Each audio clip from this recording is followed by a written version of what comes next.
Hello BSc. आज मैं आपके साथ बहुत ही ज़्यादा इम्पॉर्टेंट एमसीक्यू डिस्कस करने वाली हूँ, जो कि मैंने कई सारे चैप्टर्स से लिए हैं। यानी कोई एक पर्टिकुलर चैप्टर के यहाँ पर आपको नहीं मिलने वाले हैं। ये मैंने कई सारे चैप्टर से यहाँ पर लिए हैं, जो कि आप आगे पढ़ेंगे और ये बहुत ही ज़्यादा इम्पॉर्टेंट है।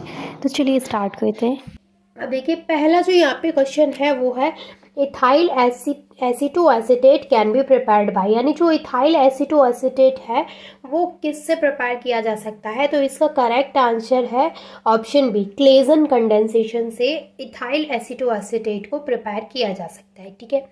सेकंड जो यहाँ पे क्वेश्चन है वो है alkylation of enolates with alkyl halide follows, यानी जब अल्काइलेशन कराते हैं किसका, इनोलेट्स का, वो भी किसके साथ में, अल्काइल हैलाइड के साथ में, तो वो कौन सी मैकेनिज्म को फॉलो करता है। तो जब भी हम इनोलेट्स के अल्काइलेशन की बात करते हैं वो भी अल्काइल हैलाइड के साथ में, तो वो हमेशा SN2 मैकेनिज्म को फॉलो करता है। ठीक है।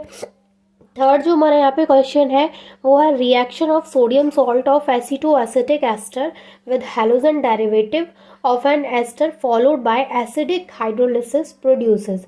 तो ये जो यहाँ पे थर्ड क्वेश्चन है, इसका मतलब है कि जब हम रिएक्शन कराते हैं sodium salt of acetoacetic ester की इसके साथ में halogen derivative of an ester के साथ में, तो फॉलोड बाय एसिडिक, तो उसमें जो एसिडिक हाइड्रोलिसिस होता है वो प्रोड्यूस करता है क्या, डाई कार्बोक्सिलिक एसिड को प्रोड्यूस करता है। तो ऑप्शन सी इसका करेक्ट है, डाई कार्बोक्सिलिक एसिड। फोर्थ जो यहाँ पे क्वेश्चन है वो है acetoacetic ester condenses with aldehydes and ketones in the presence of pyridine. तो this reaction is known as, यानी जब एसिटोएसिटिक एस्टर को कंडेंसेस कराते हैं एल्डिहाइड एंड कीटोन्स के साथ में, तो ये pyridine की प्रेजेंस में होती है रिएक्शन। तो इस रिएक्शन का क्या नाम है, तो इस रिएक्शन का नाम है यहाँ पे नोवेंजेल रिएक्शन, यानी ऑप्शन ए यहाँ पे करेक्ट है, नोवेंजेल रिएक्शन। फिफ्थ जो यहाँ पे क्वेश्चन है वो है sodium salt of malonic ester on treatment with acetyl chloride followed by hydrolysis and decarboxylation gives, यानी जब मेलोनिक एस्टर जो होता है उसका सोडियम सॉल्ट की बात हो रही है, उसका ट्रीटमेंट कराते हैं किसके साथ में, एसिटाइल क्लोराइड के साथ में, यानी उसको रिएक्ट कराते हैं एसिटाइल क्लोराइड के साथ में, तो फॉलोड बाय हाइड्रोलिसिस, यानी वो हाइड्रोलिसिस को फॉलो करता है एंड डीकार्बोक्सिलेशन होता है उसका, तो वो क्या प्रोडक्ट देगा, तो वो देगा एसिटाइल एसिटिक एसिड, यानी option C is correct, acetyl acetic acid. Sixth जो यहाँ पे क्वेश्चन है वो द रिलेशन बिटवीन Ka यानी dissociation constant and pKa of a compound is, तो Ka एंड जो कंपाउंड का pKa होता है इसके बीच में जो रिलेशन होता है वो होता है ये pKa equal minus log Ka, ये होता है इसके बीच में रिलेशन, इंपॉर्टेंट है, याद कर लीजिएगा। नेक्स्ट जो क्वेश्चन है वो barbituric acid is obtained by the condensation in the presence of sodium ethoxide, ये यहाँ पे सोडियम इथॉक्साइड है, बिटवीन मेलोनिक एस्टर एंड, यानी यहाँ पे पूछा जा रहा है कि जो बारबिट्यूरिक एसिड है वो ऑब्टेन्ड होता है बाय द कंडेंसेशन रिएक्शन के through in the presence of sodium ethoxide की प्रेजेंस में होता है। तो वो पूछ रहा है कि जो दो रिएक्टेंट हैं उनकी बीच में रिएक्शन हो रही है, तो पहला उसमें दे रखा है मेलोनिक एस्टर एंड दूसरा पूछा है कि मेलोनिक एस्टर और किसके साथ में रिएक्ट करेगा सोडियम इथॉक्साइड की प्रेजेंस में, तो बारबिट्यूरिक एसिड वहाँ पे ऑब्टेन होगा। तो जब मेलोनिक एसिड यूरिया के साथ में रिएक्ट करता है तो यहाँ पे ये ऑब्टेन होगा। तो इसका जो करेक्ट ऑप्शन है वो है ऑप्शन बी, यूरिया।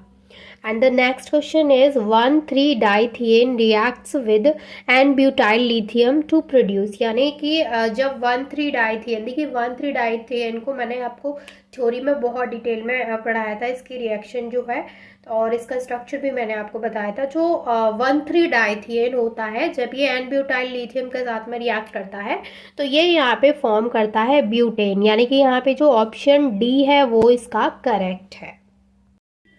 अब यहाँ पर जो नेक्स्ट क्वेश्चन है वो है 1,3-डाइथियन can be synthesized by the reaction between propane 1,3-डाइथियोल एंड, यानी ये कह रहा है कि 1,3-डाइथियन जो है उसको सिंथेसाइज्ड किया जा सकता है by the reaction between propane 1,3-डाइथियोल एंड, यानी और किसके साथ में रिएक्शन कराएंगे, तो इसका करेक्ट आंसर है फॉर्मल्डिहाइड, यानी जब इसकी रिएक्शन हम फॉर्मल्डिहाइड के साथ में कराते हैं तो यहाँ पे सिंथेसाइज कर सकते हैं हम 1,3-डाइथियन को।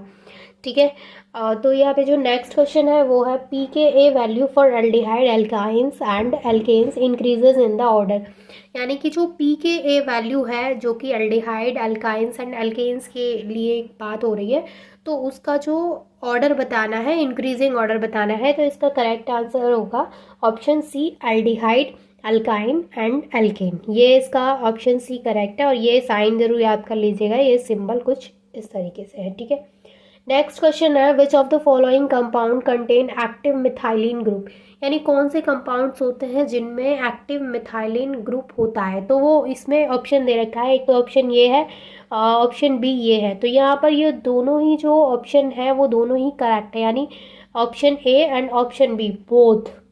तो ऑप्शन सी इसका करेक्ट है। तो यहाँ पे पूछा गया है कि कौन से जो कंपाउंड है जिनमें एक्टिव मिथाइलिन ग्रुप है, तो इन दोनों कंपाउंड्स में क्या है, एक्टिव मिथाइलिन ग्रुप है।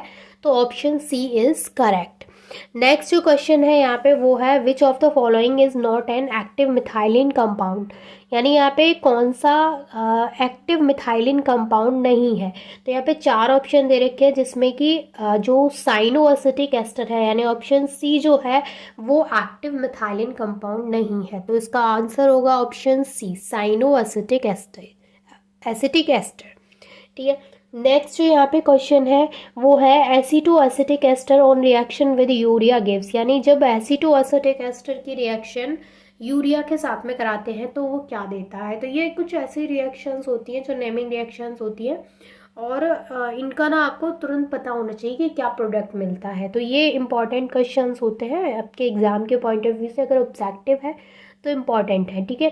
तो यहाँ पे एसिटो एसिटिक एस्टर जब रिएक्ट करता है यूरिया के साथ में तो वो 4 मिथाइल यूरेसिल का फॉर्मेशन करता है। क्या? 4 मिथाइल यूरेसिल। नेक्स्ट जो यहाँ पे क्वेश्चन है वो है draw the structure of enamine formed by the reaction between morpholine and cyclohexanone।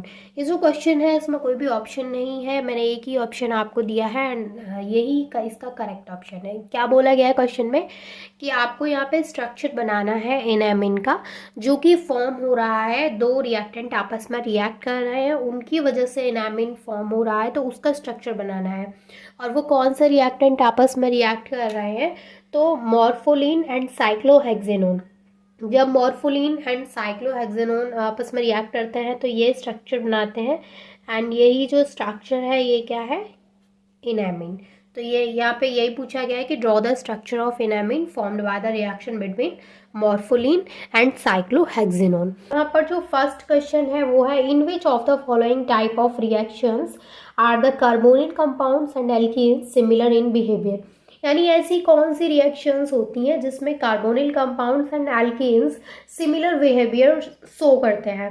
तो ऐसी रिएक्शंस होती हैं hydrogenation. Option A is correct. यानी यहाँ पर ऐसी जो रिएक्शंस होती हैं वो होती हैं हाइड्रोजिनेशन। हाइड्रोजिनेशन में क्या होता है भाई, एडिशन ऑफ हाइड्रोजन होता है, ठीक है। और आपको नेक्स्ट जो वीडियो चाहिए वो कौन से चैप्टर के एमसीक्यूज पर चाहिए वो भी कमेंट करके आप मुझे बता सकते हैं। देन आप जो कमेंट करेंगे, जो भी आपको चैप्टर पे एमसीक्यूज चाहिए, मैं आपको उन्हीं पे प्रोवाइड करा दूंगी। सेकंड जो यहाँ पे क्वेश्चन है वो है when compound x is hydrolysed the product formed reacts with phenyl hydrazine but does not reduce ammonical silver nitrate, the possible structure for X is। यानी ये बोल रहा है कि when compound X is hydrolyzed, यानी कोई कंपाउंड X है जिसको जो कि क्या हुआ है, हाइड्रोलाइज्ड हुआ है। द प्रोडक्ट फॉर्म्ड, तो वहाँ पे जो प्रोडक्ट फॉर्म हुआ है उसने रिएक्ट किया है फिनाइल हाइड्रोजीन के साथ में, but does not reduce ammoniacal silver nitrate. But वो क्या नहीं करता है, अमोनिकल सिल्वर नाइट्रेट को रिड्यूस नहीं करता है। तो जो पॉसिबल स्ट्रक्चर है एक्स के लिए वो क्या होगा, तो वो होगा CH3 CCl2 CH3। ये होगा इसका ऑप्शन सी करेक्ट, ठीक है। Now third question is benzaldehyde reacts with PCl5 to give. देखिए बेंजल्डिहाइड जब PCl5 के साथ में रिएक्ट करता है तो बेंजाइल क्लोराइड का फॉर्मेशन करता है। Next, which of the following gives a silver mirror with an ammoniacal solution of AgNO3। यानी सिल्वर नाइट्रेट के अमोनिकल सोल्यूशन के साथ कौन सा बोल सकती हूँ मैं रिएजेंट है जो कि सिल्वर मिरर फॉर्म करता है, तो वो है benzaldehyde. Option C is correct.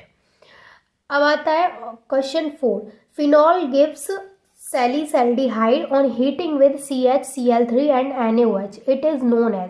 देखिए फिनॉल की रिएक्शन जब CHCl3 एंड NaOH के साथ कराई जाती है, यानी जब उसको हीट किया जाता है तो वो सैलिसल्डिहाइड का फॉर्मेशन करता है और इस रिएक्शन को बोलते हैं लाइमर टीमैन रिएक्शन। तो आपसे ऐसे भी पूछा जा सकता है कि लाइमर टीमैन रिएक्शन में फिनॉल सैलिसल्डिहाइड के साथ फिनॉल किसका फॉर्मेशन करता है, CHCl3 एंड NaOH के साथ में रिएक्ट करके। तो जो क्वेश्चन है वो कई तरीके से पूछा जा सकता है, आपको पता होना चाहिए कि आपको आंसर क्या करना है। अब जो नेक्स्ट क्वेश्चन है वो है which one of the following is the Cannizzaro reaction. Cannizzaro reaction मैंने आपको वहाँ पे पढ़ाई थी कि कैनिज़ारो रिएक्शन में क्या प्रोडक्ट होता है एंड क्या रिएजेंट होते हैं, वो आपको पता होना चाहिए। कुछ नेमिंग रिएक्शंस हैं जिनके कि आपको पता होने चाहिए। इस चैप्टर में जितनी भी नेमिंग रिएक्शंस हैं आप उनके याद कर लीजिए, ठीक है। तो यहाँ पर इसका जो प्रोडक्ट होता है वो ये होता है, बेंजीन रिंग से यहाँ पे क्या जुड़ा है, CHO, और ये किसके साथ में रिएक्ट करता है, कंसनट्रेटेड NaOH के साथ में रिएक्ट करता है। तो यहाँ पर दो प्रोडक्ट मिलते हैं, एक ये अल्कोहल वाला और एक ये सॉल्ट मिलता है यहाँ पे, सोडियम सॉल्ट, ठीक है। अब जो नेक्स्ट क्वेश्चन है वो है एल्डिहाइड्स में be distinguished from ketone by using. Aldehyde को डिस्टिंग्विश किया जा सकता है कीटोन से, किसको यूज़ करके, फैलिंग सोल्यूशन के थ्रू। फैलिंग सोल्यूशन को यूज़ करके डिस्टिंग्विश किया जा सकता है। नेक्स्ट जो यहाँ पे क्वेश्चन है वो है which one of the following does not turn Schiff's reagent to pink, यानी कौन सा यहाँ पे ऐसा एग्जाम्पल है जो कि सिफ्स रिएजेंट को पिंक में टर्न नहीं करता है। तो वो है CH3 का होल ट्वाइस CO, ठीक है। ये क्या करता है, this does not turn Schiff's reagent to pink, ठीक है। नेक्स्ट क्वेश्चन है calcium acetate on heating gives, यानी जब कैल्शियम एसीटेट को हीट करते हैं तो वो क्या देता है। तो जब भी कैल्शियम एसीटेट को हीट किया जाता है तो वो एसीटोन का फॉर्मेशन करता है। नेक्स्ट क्वेश्चन है alcohols reacts with aldehyde to form, यानी जब अल्कोहल एल्डिहाइड के साथ में रिएक्ट करता है तो क्या बनाता है, यहाँ पे एसीटल्स का फॉर्मेशन होता है, ठीक है। नेक्स्ट है acetone undergoes reduction with hydrogen in presence of NaOH to give propane, this reaction is known as, यानी यहाँ पर जो नेमिंग रिएक्शन है उसका नाम पूछा गया है। तो इसमें क्या है कि एसीटोन रिएक्ट करता है, मतलब एसीटोन का रिडक्शन होता है हाइड्रोजन की प्रेजेंस में, हाइड्रोजन के साथ उसका रिडक्शन होता है in the presence of NaOH। तो वहाँ पर जो प्रोडक्ट मिलता है वो प्रोपेन मिलता है। तो इस रिएक्शन का क्या नाम है, इसको बोलते हैं वॉल्फ किश्नर रिडक्शन। क्या बोलते हैं इस रिएक्शन को, Wolff Kishner reduction. Next question है Perkin's reaction converts an aromatic aldehyde into an unsaturated acid, यानी जो पार्किन्स रिएक्शन है वो क्या करती है, एरोमेटिक एल्डिहाइड को अनसैचुरेटेड एसिड्स में कन्वर्ट कर देती है, ठीक है। नेक्स्ट है benzaldehyde reacts with hydrogen in presence of acid to form. देखिए जब भी बेंजल्डिहाइड हाइड्रोजन के साथ में रिएक्ट करता है एसिड की प्रेजेंस में तो वो बेंजल्डिहाइड हाइड्राजोन का फॉर्मेशन करता है, किसका, बेंजल्डिहाइड हाइड्राजोन। अब यहाँ पर जो नेक्स्ट क्वेश्चन है वो है in benzoin condensation two molecules of benzaldehyde condense in presence of, तो ये है इसका आंसर है पोटेशियम साइनाइड। यानी बेंजोइन कंडेंसेशन में क्या होता है, टू मॉलिक्यूल्स रिएक्ट करते हैं बेंजल्डिहाइड के, किसकी प्रेजेंस में, पोटेशियम साइनाइड की प्रेजेंस में। तो नेमिंग रिएक्शन क्या हो गई, ये बेंजोइन कंडेंसेशन, आपको याद होना चाहिए। नेक्स्ट क्वेश्चन है the reaction between an aldehyde and saturated solution of sodium bisulphite is a test of, यानी कि जो टेस्ट है यहाँ पे ये क्या है, कार्बोनिल ग्रुप का टेस्ट है। इसके थ्रू कार्बोनिल ग्रुप का टेस्ट किया जाता है, किसके through, reaction between an aldehyde and saturated solution of sodium bisulphide, ठीक है। नेक्स्ट है acetophenone does not reduce, acetophenone जो होता है वो फैलिंग सोल्यूशन को रिड्यूस नहीं करता है, ठीक है।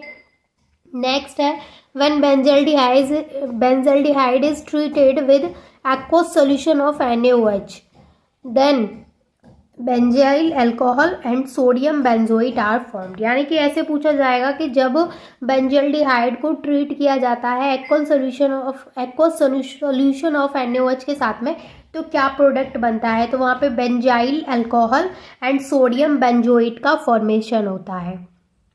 ठीक है, नेक्स्ट क्वेश्चन है, in the reaction between benzene and chlorine CH3 और उसके ऊपर क्या है, प्लस चार्ज है। ठीक है, double bond O act as an electrophile. यानी जो बेंजीन रिएक्शन है between benzene and chlorine, benzene and chlorine के बीच में जब रिएक्शन होती है तो ये जो है वो एज अ इलेक्ट्रोफाइल वहाँ पे वर्क करता है, एक इलेक्ट्रोफाइल की तरह काम करता है, एक्ट करता है। ठीक है, इस पे प्लस चार्ज दैट मीन्स ये एक इलेक्ट्रोफाइल की तरह एक्ट करता है। नेक्स्ट है, all aldehydes give Cannizzaro reactions. ये पूछा जा रहा है क्या सभी एल्डिहाइड्स कैनिजारो रिएक्शंस देते हैं, तो इसका जो आंसर है वो है फॉल्स। सभी एल्डिहाइड्स कैनिजारो रिएक्शंस नहीं देते हैं, सिर्फ कुछ ही देते हैं। All ketones respond to iodoform test. क्या सभी कीटोन्स आइडोफॉर्म टेस्ट को रिस्पॉन्ड करते हैं, तो इसका आंसर भी क्या है, फॉल्स। सभी कीटोन्स नहीं करते हैं। The Rosenmund reaction can produce which of the following carbonyl compound. Next question क्या बोल रहा है कि जो रोजमंड रिएक्शन है, जो रोजनमंड रिएक्शन है can produce which of the following carbonyl compound, यानी कौन से कार्बोनिल कंपाउंड को प्रोड्यूस कर सकती है, तो यहाँ पर option C is correct, benzaldehyde को प्रोड्यूस कर सकती है। नेक्स्ट है, reaction occur between aldehyde and ketone. Aldehyde and ketone के बीच में कौन सी रिएक्शन होती है, तो वो होती है nucleophilic addition. Option B is correct, nucleophilic addition reaction. Next question है, which of the following is not a formaldehyde application. यानी कौन सी फॉर्मल्डिहाइड की एप्लीकेशन नहीं है, तो यहाँ पे करेक्ट आंसर है option C, preparation of acetic acid. ये क्या है, ये फॉर्मल्डिहाइड की एप्लीकेशन नहीं है। नेक्स्ट है, the nucleophilic addition reaction of aldehyde are carried out in which medium. यानी जो न्यूक्लियोफिलिक एडिशन रिएक्शन है एल्डिहाइड की, वो किस मीडियम में होती है, तो ये है इसका करेक्ट आंसर, एसिडिक मीडियम में। Next, which simple chemical test is use to distinguish between ethanol and propanal. यानी इथेनॉल एंड प्रोपेनल के बीच, मतलब उनको डिस्टिंग्विश करने के लिए कौन सा केमिकल टेस्ट यूज होता है, तो वो है आइडोफॉर्म टेस्ट। कौन सा है, iodoform test. At 287 kelvin temperature which of the following is gas. बताइए 287 केल्विन टेम्परेचर पर इन तीनों में से कौन सी गैस है, तो वो है formaldehyde. Option A is correct. Next है, which of the following substance is least water soluble. कौन से सब्सटेंसेस हैं जो लीस्ट वाटर सॉल्युबल हैं, तो वो है पेंटेनल। ऑप्शन ए, पेंटेनल क्या है, लीस्ट वाटर सॉल्युबल है। नेक्स्ट है, when a mixture of sodium benzoate and soda lime is heated it produces. यानी कि sodium benzoate and soda lime के मिक्सचर को जब हीट किया जाता है तो ये क्या प्रोड्यूस करता है, ये प्रोड्यूस करता है बेंजीन। सबसे पहले जो हमारा क्वेश्चन है यहाँ पे वो है, when the ionic product of an electrolyte exceeds its solubility product, then जो फॉर्म मिलेगी वो होगी पीपीटी फॉर्म्स। ठीक है, नेक्स्ट क्वेश्चन है हमारा, aqueous solution of CH3COONA contains. देखिए एक्वस सोल्यूशन है इसका, तो इसमें क्या होगा, आयंस होंगे। किसके आयंस होंगे, इसी के आयंस होंगे। तो इसको जब हम ब्रेक करेंगे तो Na+ एंड CH3COO-, तो इसके आयंस होंगे इसके एक्वस सोल्यूशन में। ठीक है, the sum of the charges of positive and negative ions of an electrolyte is. देखिए जो पॉजिटिव एंड नेगेटिव आयंस जो है उनका जो सम होगा वो होगा 0। ठीक है, नेक्स्ट क्वेश्चन है, the general forms of Onsager equation is. तो ओनसैगर इक्वेशन या फिर ओनसैगर, जो भी आप इसको प्रोनाउंस करें, इसके लिए जो जनरल फॉर्म है, जो इसकी इक्वेशन है वो आपको क्या लिखनी है, जनरल फॉर्म जो है इस इक्वेशन की वो ये है, lambda V equal lambda infinite minus A plus B lambda infinite bracket close and under root C. ठीक है, याद रखिएगा। नेक्स्ट है the aqueous solution of KCN called B, sorry could be. तो जो एक्वस सोल्यूशन होता है KCN का वो क्या होता है भाई, कुड बी एल्केलाइन, ठीक है। एल्केलाइन मतलब तो समझते हैं आप, basic. The unit of ionic conductance is centimetre पर सेकेंड, ठीक है। नेक्स्ट है Ostwald's dilution law is, Ostwald का जो डाइल्यूशन लॉ है वो क्या है भाई, K equal a square upon 1 minus a v. Degree of ionisation is given by, जो भी डिग्री ऑफ आयोनाइजेशन होती है वो क्या होती है, lambda v upon lambda infinite, ठीक है। इक्वेशन जो है उनको अच्छे से याद करिएगा। नेक्स्ट क्वेश्चन है यहाँ पे, वो है Ostwald's dilution law does not hold good for strong electrolytes because क्या होता है भाई, लैम्डा वी इक्वल होता है लैम्डा इनफाइनाइट, ठीक है। नेक्स्ट क्वेश्चन है यहाँ पे, the solubility product of ZnOH का twice in comparison to FeOH का थ्राइस इज, तो क्या होगा भाई, जो सॉल्युबिलिटी प्रोडक्ट होगा इसका, वो इसके कंपैरिजन में क्या होगा, ग्रेटर होगा, ठीक है। नेक्स्ट है, the solubility product of AgCl is given bye, तो हमने इसको क्या कर दिया है, आयंस ब्रेक कर दिया है, तो Ag plus and Cl minus, ठीक है। नेक्स्ट है, the expression for solubility product of mercurous iodide is, तो क्या लिखेंगे भाई, मर्क्यूरस आयोडाइड है तो हम लिखेंगे K equal Hg2 plus plus plus, ठीक है, और I माइनस 2, ठीक। तो ये हमारा हो गए कुछ इंपॉर्टेंट क्वेश्चंस। आई होप ये क्वेश्चंस आपके एग्जाम में आपके लिए हेल्पफुल रहेंगे। एंड अगर ये वीडियो आपको अच्छी लगी हो तो प्लीज़ वीडियो को लाइक ज़रूर करना। Thank you so much for watching this video.